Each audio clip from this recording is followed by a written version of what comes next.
যুবক আসো, ভাবো, সবার পায়ে হাত রেখা বলতেছি, যে যে স্থানে আছে, যার যতটুকু পজিশন দুনিয়াতে, রিক্সা চালাও, তুমিও ভাবো যে এই ছোট জীবনটা কেন দিলেন।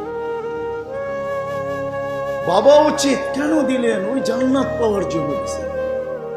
বলে আপনি কি করে বলেন? এই জন্যই বলি, কেন আমাদের যাত্রা জান্নাত থেকে, আমরা জান্নাতে যাব। আদম আলাইহিস সালাম জান্নাত থেকে যাত্রা শুরু করছেন, আবার উনি ফিরা জান্নাতেই যাবেন। আমাদেরকে যদি আল্লাহ জান্নাত না দিবে, তাহলে মুসলমানের ঘরে আমার অস্তিত্ব দিল তো দিল কেন? আমি তো ডিমান্ড নোটও করি নাই, আমি তো আল্লাহর কাছে চাইও নাই, আমি তো আল্লাহর কাছে অনুরোধও করি নাই।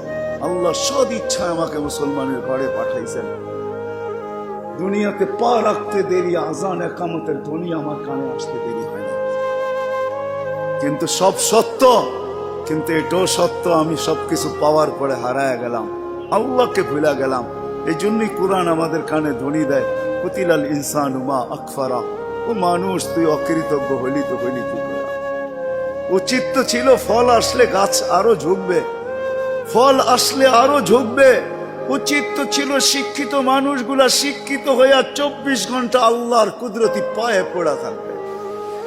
উচিত তো ছিল ধনী ধন